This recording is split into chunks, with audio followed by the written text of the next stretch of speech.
नमस्कार, आप देख रहे हैं इम्पैक्ट लाइव। मैं हूं आपके साथ करुणा तिवारी। बिहार में बाहुबलियों की जब बात होती है तो उसमें एक नाम जरूर आता है और वो नाम है रीतलाल यादव का।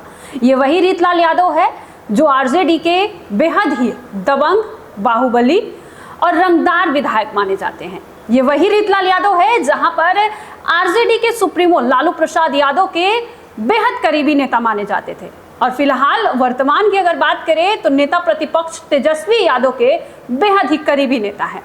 वहीं आपको बता दें कि रीतलाल यादव जो है खास चर्चा में बने हुए हैं। चर्चा की वजह है रंगदारी।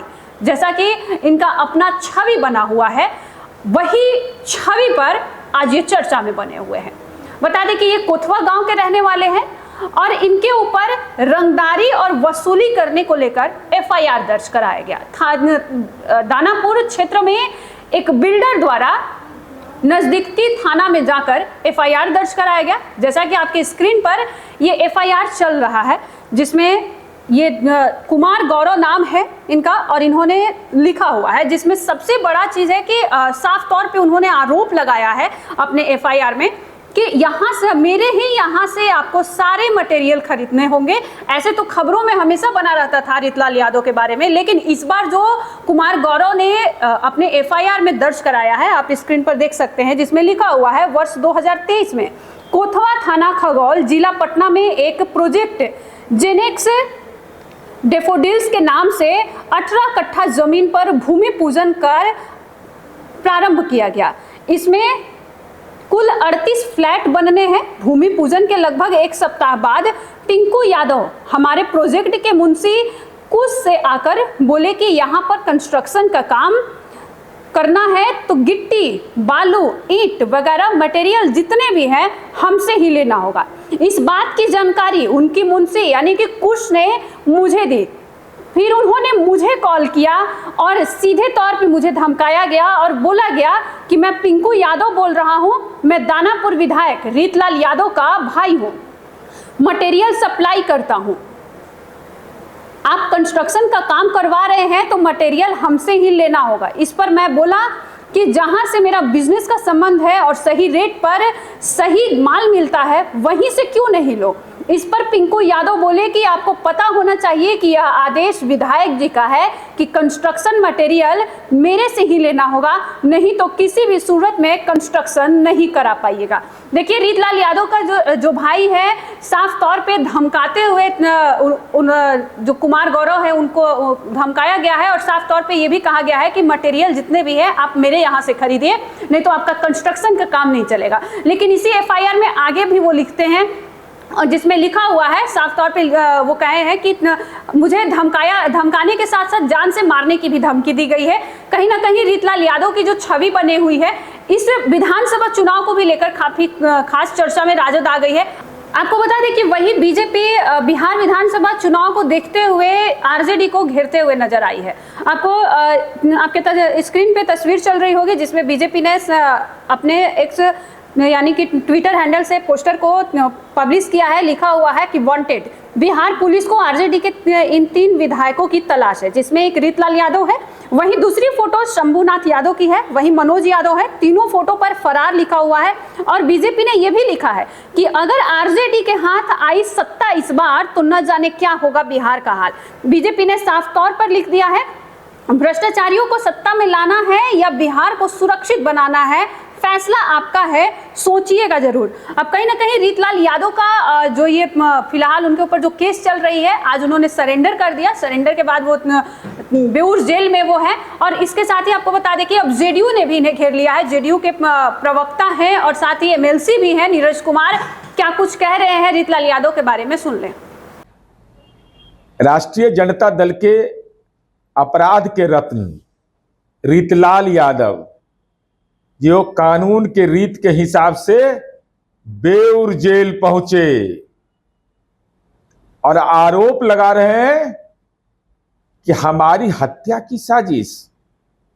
हद हो गया। जो अपने आप को बाहुबली कहता हो, जिसके मुंह से अपराध और रंगदारी की बात निकलती थी, कानून का कील ठोका तो एहसास होने लगा सुरक्षा कर्मी वापस नहीं लिया गया था, और सुरक्षा कर्मी का चयन भी मान्यवर आपने खुद किया था, तो निजी सुरक्षा कर्मी लेकर चलिएगा। और उससे फिरौती और अपहरण की बात, रंगदारी कोई कर लेगा बिहार में, तो आज राजनीति का जब श्रृंगार है, आप रत्न है तेजस्वी यादव के, मातम होगा राष्ट्रीय जनता दल के राजनीतिक परिवार में, तो हमारी उम्मीद है कि जैसे रीतलाल यादव तेजस्वी यादव और लालू यादव के घर पर फल उल लेके जाते थे, वैसे ही तेजस्वी यादव जी जेल प्रशासन से बात कर करके, समय मुकर्रर कर करके जरा मिल लीजिएगा और जरा टेम्परेचर नोट कर लीजिएगा, कानून का टेम्परेचर नीतीश कुमार जी का कैसा है। देखिए, नीरज कुमार ने साफ तौर पे रीतलाल यादव को कह दिया है कि ये रीतलाल यादव रंगदारी से सत्ता चलाते हैं। ये जब भी सत्ता में आएंगे, यानी आरजेडी जब भी सत्ता में आएगी, तो यहाँ सिर्फ और सिर्फ रंगदारी और वसूली होगी, अत्याचार बढ़ेगा और आपराधिक घटनाएं और भी तेजी से हो जाएगी। वहीं पर बीजेपी के प्रवक्ता हैं जो कि प्रभाकर कुमार मिश्रा, इन्होंने भी रीतलाल यादव को लेकर बड़ी बात कही है। क्या कुछ कह रहे हैं, सुन लें। कहावत है कि नेचर और सिग्नेचर कभी नहीं बदलता। यही बात राजद के स्वभाव, संस्कार और संस्कृति में हर वक्त परिलक्षित होता है। जनता यह सब जानती है। बिहार में कानून और सुशासन का राज कायम है। यही कारण है कि पुलिस अपना काम कर रही है और राजद के रंगदार विधायक को कानूनी डर जब सताती है तो उन्हें सपरिवार व्यवहार न्यायालय में आत्मसमर्पण करना पड़ता है। मैं फिर आपसे कह देना चाहता हूं कि हमारी सरकार न तो किसी को बचाती है और न ही किसी को फंसाती है। जो जैसा काम करेगा उसको उसी के हिसाब से कानूनी प्रक्रिया में तौला जाएगा। अपराध करने वाला चाहे कितना भी रसूखदार क्यों न हो, बिहार का प्रशासन उसे कानून के सहारे पकड़ ही लेगा।